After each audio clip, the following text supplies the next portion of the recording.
کہ بھائی اس کی نظر سے بچا لیں، کیونکہ عمران خان صاحب تو آپ کو پتہ ہے اس ایجنڈے پہ ہے کہ ابھی ٹوٹے تڑک کر کے، اور یا عمران خان صاحب جو اپنی انٹری ڈالیں، لیکن ٹوٹنے میں، انٹری ڈالنے میں، یہ ساری پلاننگ کرنے میں ابھی ٹائم ہے، کیونکہ ابھی عمران خان صاحب کے اپنے بکھیرے، عمران خان صاحب نے اتنا رائتا پھیلایا ہے، اور پھیکا پانی رائتا، ہر جگہ پہ ان کا رائتا پھیلا ہوا ہے. کہاں سے شروع کروں؟ مطلب میں یہ کر لیتی ہوں ان کی 14 سال قید سے. یہ جو سائفر اس کے اوپر عمران خان صاحب نے کہا کہ جی میں نہیں مانتا، اعظم خان بہت آنسٹ ہے، بہت سچا ہے، وہ میرے سامنے آ کر کے بولے گا. تو عمران خان صاحب کے لیے اطلاع عرض ہے کہ آپ کی یہ خواہش کہ اعظم خان صاحب جب میرے منہ پر آ کے بولے گا تو تب میں مانوں گا، آپ کی یہ خواہش بھی عنقریب پوری ہونے والی ہے. اس کے علاوہ عمران خان صاحب کی ایک اور خواہش جو عنقریب پوری ہونے والی ہے، وہ ہے جیل جانے کی، کیونکہ وہ سب کو یہ کہتے رہتے نا، میں آج چلا جاؤں گا، میں کل چلا جاؤں گا، میں پرسوں چلا جاؤں گا. 14 سال قید بامشقت یہ سزا ہے سائفر والے معاملے میں، اس معاملے میں جس معاملے میں آپ کا ایماندار، آپ کا سچا پرنسپل سیکریٹری نے 164 کے تحت جو اپنا ایک بالی بیان جمع کرایا. میں سن رہی تھی اعظم نذیر تاج صاحب کو. اعظم نذیر تاج صاحب آف کورس وہ لا منسٹر ہیں، قانون کو جانتے ہیں. انہوں نے اسی طرح بولا because it was a classified document گھما دیا، اس کو لیک کر دیا. لیک کرنے کا کیا مطلب ہے؟ میں آپ کو تھوڑا واپس لے کے جانا چاہتی ہوں. لیک کرنے کا مطلب یہ ہے کہ وزیر اعظم تھے عمران خان صاحب، انہوں نے اس ڈاکیومنٹ کو جلسے میں لہرایا. چلے ٹھیک ہے، اس کا رائٹ اپ نظر نہیں آ رہا تھا، لیکن جلسے میں لہرانے کے بعد انہوں نے وہ پورا کا پورا پہلے بھی اور بعد میں بھی، پہلے جلسے میں لہرانے سے انہوں نے وہ پورا رائٹ اپ جو ہے تمام اپنی ٹیم کو دیا. ٹیم ان دا سینس کہ جو ان کے وفاقی وزراء تھے، چیدہ جن کو وہ مانتے تھے، میں نے جیسے شاہ محمود قریشی صاحب ہیں، انہوں نے تو دیکھا ہی ہوگا، اسد عمر صاحب ہیں، پرویز خٹک صاحب ہیں، اس طرح کے ان کے جو لوگ ہیں ان کو پہلے دکھایا، جو کہ آپ نہیں دکھا سکتے. دوسری چیز یہ کہ لہرا دیا جلسے کے اندر، اور پھر جلسے کے لہرانے کے بعد ارشد شریف صاحب، اللہ تعالیٰ ان کو جنت نصیب کرے، جو جرنلسٹ ہیں، اینکر تھے، وہ اپنے پروگرامز میں کلیم کرتے تھے کہ انہوں نے سائفر دیکھا ہے. اس کا مطلب عمران خان صاحب نے ان کو بھی دکھایا.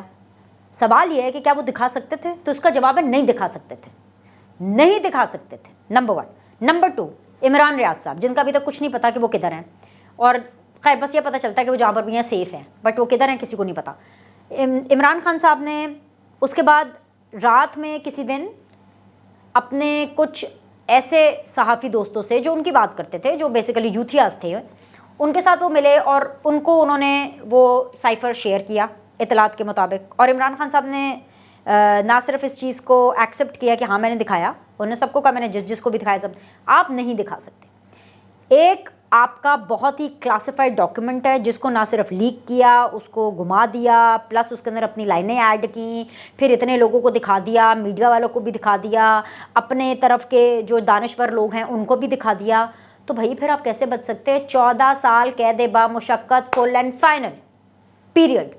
اب عمران خان صاحب کیا کرنے والے؟ دل تھام کر بیٹھے. میں آپ کو بریکنگ نیوز دے رہی ہوں.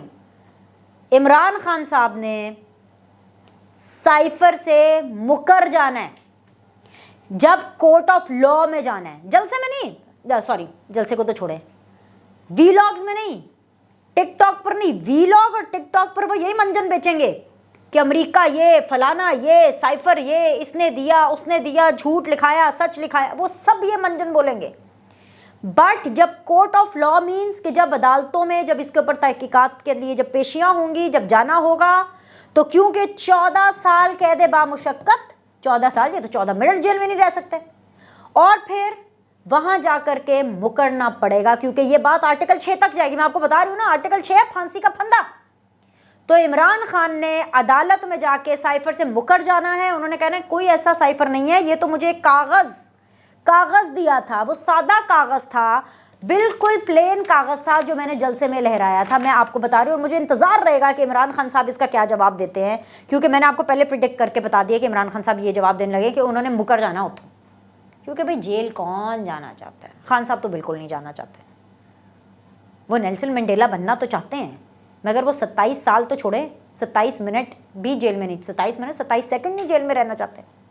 اچھا اب ایک تو یہ معاملہ ہو گیا. آخر کے اندر جو ایک اور چیز ہے میں نے آپ کو بتانا ہے، مطلب آپ یہ دیکھیں لوگ لیگلی کیسی باتیں، کیسے بہانے بناتے ہیں. مطلب کرنی انہوں نے لیڈری ہے، پاکستان کی عوام کو اپنے پیچھے لگانا ہے، اور ان کی باتیں آپ سنیں. اور جب آپ یہ سنتے ہیں نا تو مجھے تو ہنسی بھی آتی ہے اور کبھی کبھی غصہ بھی آتا ہے کہ یہ لوگ اپنے آپ کو لیڈرز بولتے ہیں.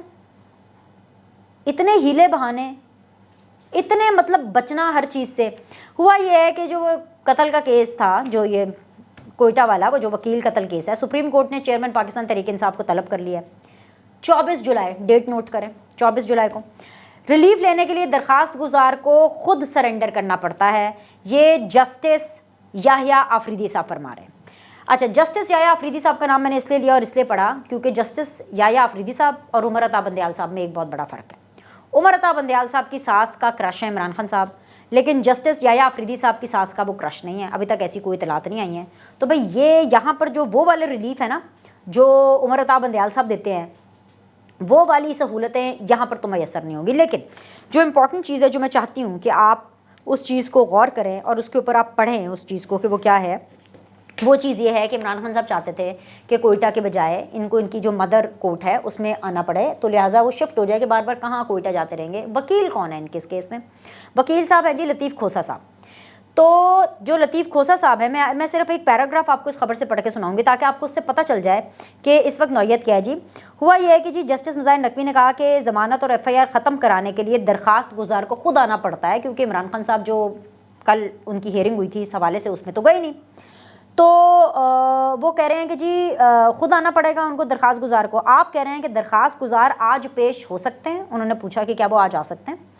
اس کے اوپر آج نہیں تو آپ پیر کی صبح 10:30 بجے ان کو لے آئیں. تو پیر از 24 جولائی, تو آپ ان کو پیر کی صبح لے آئیں. جسٹس یحییٰ آفریدی نے ریمارکس دیے کہ آپ تو پوری ایف آئی آر ہی ختم کرانا چاہتے ہیں. آپ اپنی استدعا پڑھیں کہ آپ نے کیا مانگا ہے. ایف آئی آر میں اپنے متعلق معاملہ چیلنج کرتے تو الگ بات تھی. قتل کی ایف آئی آر بھلا کیسے کالعدم قرار دی جا سکتی ہے؟ ایتھے رکھو بھئی. انہوں دی لیگل ٹیم نے, عمران خان صاحب دی لیگل ٹیم نے, مطلب انہوں نے سمجھا کہ یہ کوئی جلسہ ہے, یہ کوئی پولیٹیکل بات ہے, ایوی کینسل. او بھئی قتل کی ایف آئی آر ہے. ان کے وکلا نے یہ کہا کہ جی پوری جو ایف آئی آر ہے اس کو کالعدم قرار دیا جائے. آگے سے جسٹس یحییٰ آفریدی صاحب کی چیخیں نکل گئیں. جسٹس یحییٰ آفریدی صاحب نے بولا کہ بھائی آپ کے اوپر جو الزام لگا ہے آپ اس کو چیلنج کرتے کہ یہ الزام غلط ہے, میں نے قتل نہیں کیا. آپ یہ بولے میرے موکل نے قتل نہیں کیا, یہ غلط الزام ہے. الٹا آپ یہ کہہ رہے ہیں ایف آئی آر غلط ہے, ایف آئی آر کالعدم ہے. تو وہ یہ کہہ رہے ہیں ہم کیسے کر سکتے ہیں. وکیل چیئرمین پاکستان تحریک انصاف نے کہا کہ موکل کے خلاف یہ مقدمہ افواہوں پر درج کیا گیا ہے. اچھا جی, افواہوں پر درج کیا گیا ہے, اوکے فائن. یہ مقدمہ پولیٹیکلی موٹیویٹڈ ہے, okay fine. But one thing is very important in this F I R, اور وہ چیز جو بڑی امپورٹنٹ ہے وہ یہ ہے کہ یہ ایف آئی آر جو وکیل ہیں مرحوم جن کا قتل ہوا ہے, شہید, ان کے اپنی فیملی ممبرز نے, ان کے اپنے بچوں نے یہ ایف آئی آر کٹوائی ہے. اس کے اندر جو ہے اس ایف آئی آر کے نا کوئی پولیٹیکل فگر یا کوئی نامعلوم افراد نہیں ہے, یہ ان کی فیملی ممبرز نے کٹائی ہے. تو ایٹ دا سیم ٹائم جتنا پاکستان مشہور و معروف لیڈر خان صاحب کا اور مشہور و معروف قانون دان لطیف کھوسہ صاحب کا ہے, جتنے ان کے رائٹس ہیں اتنے رائٹس ان مرحوم وکیل کے خاندان والوں کے بھی ہیں. تو جو کورٹ آف لاء کے اندر نا سب کو ایک نظر سے دیکھنا چاہیے. تو جب کیس آتا ہے نا جج کے سامنے تو جج کو یہ بھی دیکھنا چاہیے کہ بھئی جو ایف آئی آر جس کو کالعدم کرنے کی فرمائشی پروگرام شروع ہو رہا ہے کہ جی خان صاحب ہیں, خان صاحب نے کہہ دیا غلط ہے تو غلط ہے, ایسے نہیں ہوتا. اس کو لڑنا پڑتا ہے, اس کو چیلنج کرنا پڑتا ہے. تو بھئی لہٰذا اب یہ ہے کہ یہ جو سرکس ہے نا اب اس والے معاملے کا, یہ جی 24 جولائی کو شروع ہو جانا ہے دوبارہ. تو تب تک کے لیے آپ دیکھتے جائیں, ان کے تماشے دیکھتے جائیں اور لطف اندوز ہوتے جائیں کہ جی باغیچہ اطفال ہے دنیا میرے آگے, ہوتا ہے شب و روز تماشا میرے آگے. لائک کریں, سبسکرائب کریں. آپ سے اگلی ویڈیو میں ملتے ہیں.